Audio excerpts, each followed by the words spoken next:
The West was still wild then, a land of long horizons where mountains rolled away in blue-gray waves and grasslands stretched until they melted into the sky.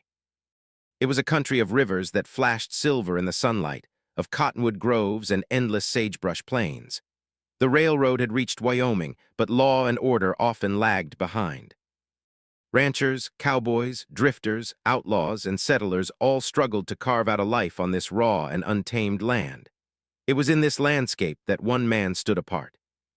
No one in the territory called him by his real name. To them, he was simply the Virginian, a tall, quiet cowboy whose very presence commanded respect. He had come west from Virginia years before, bringing with him an air of old-world gentility wrapped in frontier toughness. His eyes were steady, his voice low, and his hands quick when they needed to be. He was not a man to boast, nor one to seek a fight, but those who crossed him often learned that behind his calm lay an iron will. The story begins with a journey. A young man, an unnamed narrator new to the West, was traveling to take up work at Judge Henry's cattle ranch. On the train and then on horseback, he encountered the Virginian for the first time. The meeting was unforgettable. The narrator, green and unaccustomed to the blunt ways of the West, found himself in a dispute with a driver over the mishandling of luggage. Heated words were exchanged. Just as tempers rose, the Virginian stepped in. Without raising his voice, without drawing a weapon, he settled the matter. A sharp look, a firm word, and suddenly the quarrel ended. The Virginian's presence was enough. There was no need for shouting, no need for threats. His authority was the kind that men recognized instinctively. From that moment, the narrator, like so many others, felt both admiration and curiosity. Who was this man, this cowboy who seemed both rough and refined, stern yet kind? The true measure of the Virginian's character came not long after, in a dusty saloon crowded with ranch hands. There, over whiskey and smoke, a game of poker was being played. Trampas, a cowhand with a mean streak and a taste for trouble, was at the table. He was the kind of man who thrived on bluster, loud, sneering, quick to insult. That night, in the middle of a tense hand, he turned on the Virginian with a slur meant to provoke. "You son of a," Trampas spat, loud enough for the whole room to hear. The saloon went still. All eyes turned to the Virginian. Slowly, calmly, the cowboy laid down his cards. Then, in one smooth motion, he drew his revolver and placed it on the table, pointing it straight at Trampas. "When you call me that," he said in his low, measured drawl, "smile." The words were not shouted. They were spoken with deadly calm, the kind that made men shiver. Trampas froze. The insult died on his lips. He forced a crooked smile, his bravado broken. The moment passed, but the legend grew. The Virginian had not fired a shot, yet he had won. In that instant, the entire room knew the truth. This was a man who could not be bullied. While the Virginian was proving himself among men, another story was quietly beginning, one that would shape the rest of his life. Into the rough, masculine world of Wyoming rode a young woman from Vermont. Molly Stark Wood, a schoolteacher, had come west to take a position in a small frontier town. Molly was unlike anyone the cowboys had seen before. She was refined, educated, and carried herself with the confidence of a woman who had known comfort back east. Her dresses were neat, her manners precise, and her speech carried a crisp New England accent. To the cowboys, she was something out of place, almost exotic. To Molly, the West was equally strange, a place of dust, rough speech, and men who settled disputes with guns rather than words. It was inevitable that she and the Virginian would meet. Their first encounter was almost accidental. Molly had taken her horse out for a ride, exploring the landscape beyond town. Unused to the open plains, she soon lost her way. As the sun dipped low and shadows stretched long, she felt a twinge of unease. Then, from the distance, she saw a rider approaching. The figure grew closer, a tall man on a steady horse. It was the Virginian. He tipped his hat politely. "Ma'am," he greeted, his drawl slow and respectful. "Looks like you've strayed a bit far." Molly bristled. She did not like the suggestion that she needed help. "I am perfectly fine," she replied, though the truth was otherwise. The Virginian only smiled, a glimmer of amusement in his eyes. "Reckon I'll ride with you a spell just to make sure fine stays fine." Against her pride, Molly allowed it. As they rode together, silence stretched, broken only by the sound of hooves. Yet beneath the quiet, something unspoken stirred, a recognition, a spark of interest. For Molly, it was a mixture of irritation and curiosity. This cowboy was unlike the men she knew back east, uncouth in some ways, yet possessed of a dignity that could not be denied. For the Virginian, it was something deeper. He had known many women of the West, but never one like this. Molly was a lady, refined, principled, with a fire of her own, and in her presence he felt both drawn and challenged. As weeks passed, the Virginian continued his duties at Judge Henry's ranch. He was a foreman, respected by his men, steady in judgment and skilled in every task. Cattle roundups filled the days, long rides under the burning sun, nights spent under the stars, the air thick with the smell of dust and leather. It was hard work, but the Virginian carried it with quiet strength. From time to time, Molly visited the ranch or crossed paths with him in town. Each meeting carried its own weight, a word here, a glance there, building slowly into something neither fully admitted. But Molly struggled. She admired the Virginian, but she could not reconcile herself with the West. She saw violence, rough manners, a way of life far removed from her Eastern upbringing. Could she ever belong here? Could she ever tie her life to a man who lived by a code so foreign to her own? The Virginian, for his part, never pressed. He waited, patient, knowing that trust and love could not be forced. Yet life in the West was never free of trouble. Trampas nursed his grudge from the poker game, his pride wounded, his hatred simmering. He spoke against the Virginian when he could, spreading whispers, trying to undermine him. The Virginian ignored it, for now. But everyone knew that one day the simmering tension would boil over. Meanwhile, the narrator, our observer of these events, saw the story unfold with growing fascination. To him, the Virginian was not just a cowboy, but a symbol of the West itself, proud, untamed, yet capable of deep loyalty and love. And so, as Molly taught her schoolchildren in the small frontier classroom, and the Virginian rode the wide open range, the stage was being set for love, for conflict, for choices that would shape their lives forever. Life on a cattle ranch in Wyoming was no easy matter. The West looked beautiful from a distance, rolling plains, snow-capped mountains, clear skies. But up close it was harsh, unforgiving, and dangerous. For the Virginian and the men who worked under him, days were spent riding hard over rough country, driving cattle across rivers, branding calves, and sleeping under the stars with nothing but a saddle for a pillow. Storms could blow in without warning, lightning could scatter the herd, and wolves circled at night.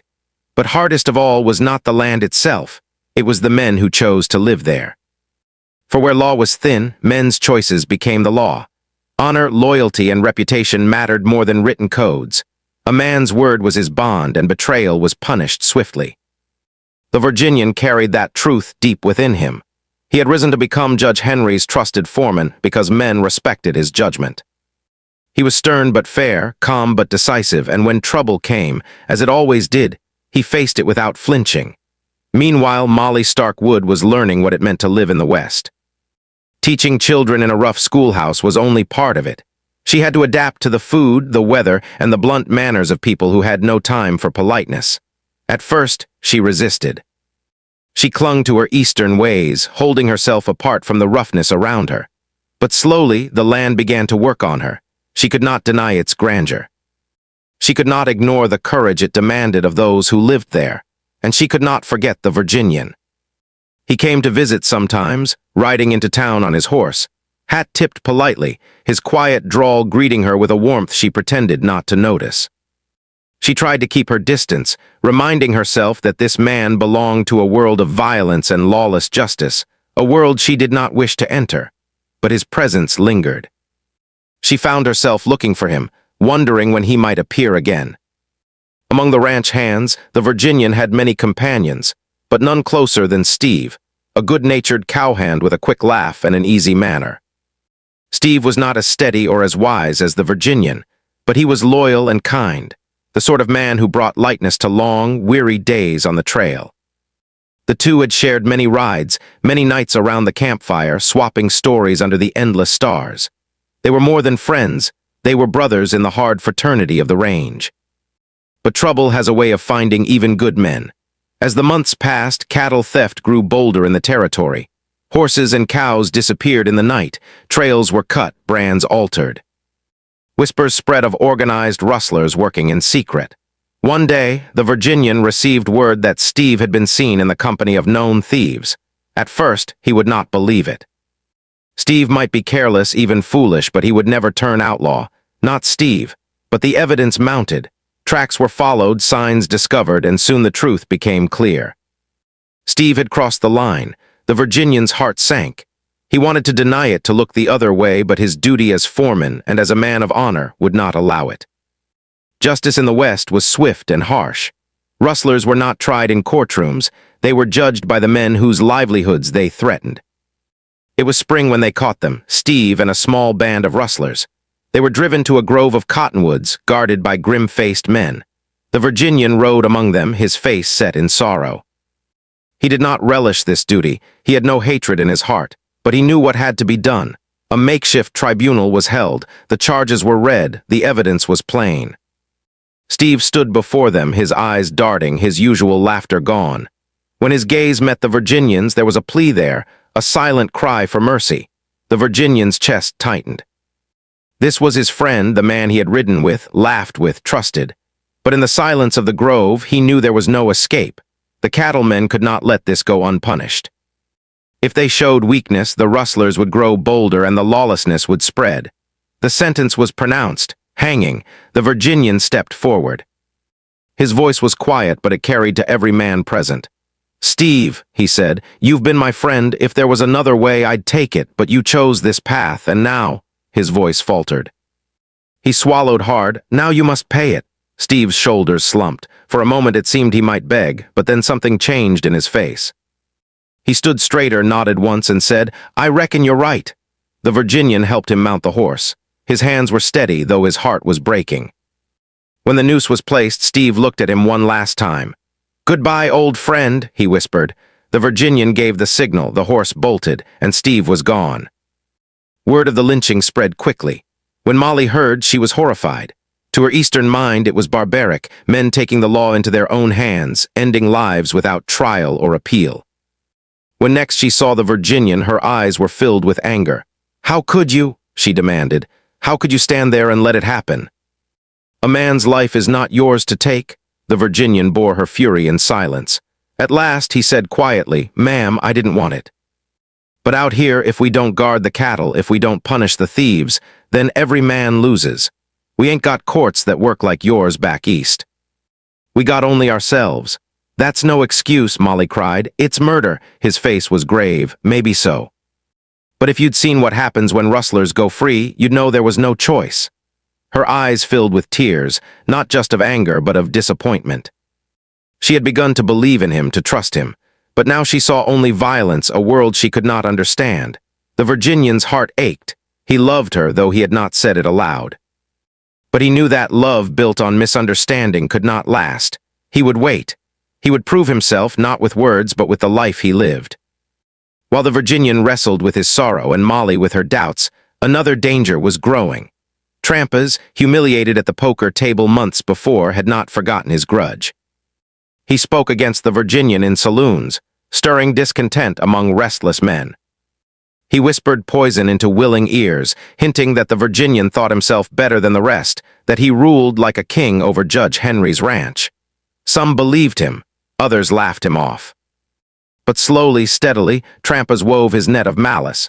He was waiting for his chance, waiting for the moment when he could strike, when he could tear down the man who had shamed him. One evening, under the pale light of the moon, the Virginian sat alone by the fire. In his hands was a letter from Molly. Her words were careful, polite, but distant. She thanked him for his help with the schoolhouse repairs, but she said nothing of affection.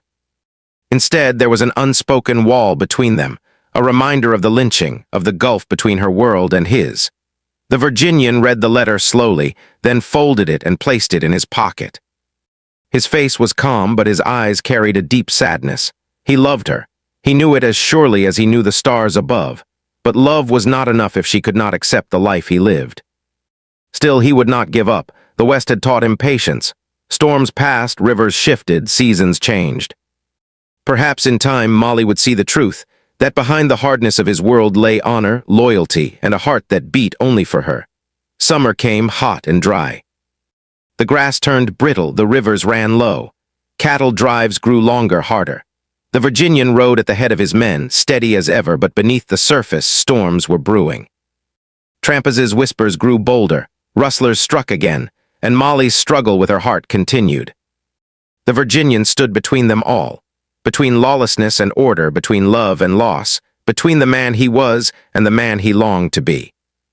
And somewhere, just beyond the horizon, waited the reckoning. The Wyoming Territory was changing. The railroad brought more settlers, towns were growing, and law was spreading slowly but in fits and starts. Still the Old West, the raw, dangerous West, was not gone. Outlaws roamed the trails, rustlers haunted the ranges, and grudges between men were settled not by juries but by pistols. The Virginian knew this better than anyone. He had lived long enough on the frontier to see that honor was often the only law, yet he also knew the world was shifting. Someday soon, men like him, men who embodied the old ways, would be replaced by courts, sheriffs, and rules written on paper. But not yet. Not today. Today, the old ways still ruled. And today, a reckoning was coming. Since the hanging of Steve, Molly Stark Wood had kept her heart guarded. She continued teaching the children, pouring herself into her work. She wrote letters home to Vermont, though her words often faltered. The Virginian visited when he could. His presence was steady, his voice kind, but the shadow between them remained. Molly could not reconcile his gentle nature with the hardness of the justice he had carried out. Sometimes she wanted to reach out, to let her defenses fall. She saw the loneliness in his eyes, the longing he never spoke aloud. But then she remembered Steve swinging from the cottonwood, and her resolve stiffened again. And so their love lingered in silence, unspoken, unresolved, yet burning quietly beneath the surface. While the Virginian struggled with matters of the heart, Trampas was busy feeding his hatred. The insult at the poker table had never left him. To be forced to smile at gunpoint in front of his peers, that humiliation festered like a wound. He wanted revenge, not just against the Virginian, but against everything the man stood for. He gathered restless men around him, discontented cowhands, drifters, and rustlers. Together they plotted raids, spread lies, and waited for their chance to strike. The Virginian knew it, everyone knew it, but Trampas was clever. He never pushed far enough to provoke an immediate reckoning. Instead, he bided his time, letting tension coil tighter and tighter until it would snap. That autumn, Judge Henry sent a large herd of cattle north to the markets. The drive was long and grueling, covering hundreds of miles of rough country. The Virginian rode at the head, commanding a crew of riders that included both loyal men and doubtful ones. The trail tested them all: storms, swollen rivers, restless cattle that stampeded in the night. Through it all, the Virginians' calm leadership held them together. But beneath the surface, trouble simmered. Trampas was on the drive, his eyes cold, his words sharp. He baited the Virginian with sly remarks, trying to provoke him into a fight on the open trail. The Virginian did not rise to it. He answered with silence or with a quiet rebuke that cut deeper than any insult. His restraint infuriated Trampas all the more. By the time the herd reached its destination, the tension was unbearable. Every man knew that something had to give. Back in town, Molly wrestled with her feelings. The West had grown no gentler. She saw brawls in the streets, heard gunfire at night, and tended to children whose fathers never came home from drunken fights. Yet she also saw something else. She saw courage. She saw men and women who endured hardships with quiet dignity. She saw beauty in the vast skies, the clear rivers, the strength of the mountains. And she saw the Virginian, not as a killer, not as a cold instrument of frontier justice, but as a man who bore the burdens of leadership with sorrow, not joy. He did what had to be done, not because he wanted to, but because no one else could. Slowly, Molly's heart began to soften. She realized that his hardness was not cruelty, it was sacrifice. He carried the weight so others could live in safety, and she realized something more: she loved him, she always had. The final spark came at a saloon late one evening. The Virginian was there, speaking quietly with a few men, when Trampas swaggered in, drunk and loud. The room tensed immediately. Everyone knew what this meant. Trampas spotted the Virginian and sneered. "Still think you're king of this town, do you?" he jeered. The Virginian did not answer. He sipped his drink, his eyes calm. Trampas slammed his hand on the table. "I've had enough of you. You've strutted around long enough, making fools of better men. Tonight it ends." Silence fell. The air grew heavy. Men shifted in their chairs, knowing what was coming. The Virginian stood slowly. His movements were steady, deliberate. He faced Trampas with that same unshakable calm he had shown at the card table so long ago. "If you want it," he said softly, "I'm here." Trampas's hand twitched toward his gun. The Virginian's eyes never wavered. Then in the blink of an eye, steel flashed. 2 shots rang out. Smoke filled the air. When it cleared, Trampas lay on the floor, his gun still half drawn. The Virginian stood tall, his revolver steady in his hand. The room was silent. No one doubted what had happened. The Virginian had given Trampas every chance. But when the time came, he had been faster, truer. The grudge was ended. The West's law had spoken, not through courts or sheriffs, but through the draw of a gun. News of the showdown spread quickly. When Molly heard, her heart pounded with fear and sorrow. She rushed to find the Virginian, not knowing if he still lived. She found him outside town, sitting quietly beneath the stars, his gun holstered, his face grave. "Molly," he said softly as she approached. She stopped before him, her eyes shining with tears. "I heard what happened," he nodded. "It was bound to sooner or later," her voice trembled. "I was so afraid." He looked up at her then, his eyes weary but tender. "I never wanted this life for you. It's hard and it's cruel sometimes, but it's the only life I know, and I'd give it up tomorrow if it meant keeping you safe." Molly's tears spilled over. She knelt beside him, taking his hands in hers. "No," she whispered. "Don't you see? I don't want you to change. I was blind before. I thought your world was only violence, but now I see it's honor. It's sacrifice, and it's you. I love you, Virginian. I love you as you are." For the first time, his calm broke. A smile spread across his face, soft and full of relief. He pulled her into his arms, holding her close beneath the endless Wyoming sky. Months later, under the wide blue sky, the Virginian and Molly were wed. It was a simple ceremony, attended by ranch hands, townsfolk, and Judge Henry himself. The air smelled of sage and wildflowers. The wind carried the sound of laughter and song. The Virginian stood tall in his best clothes, his hat pressed against his chest. Molly, radiant in a white gown, looked at him with eyes full of trust and love.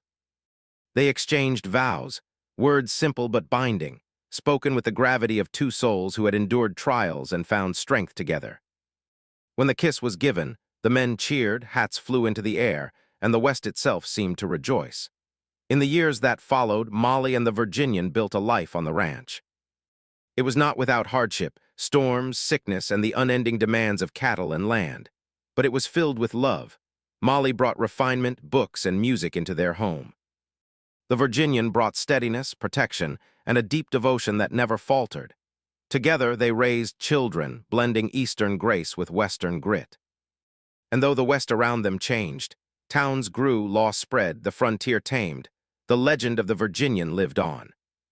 He remained, in the memory of all who knew him, the embodiment of the true cowboy. Honorable, loyal, gentle in love, unyielding in justice.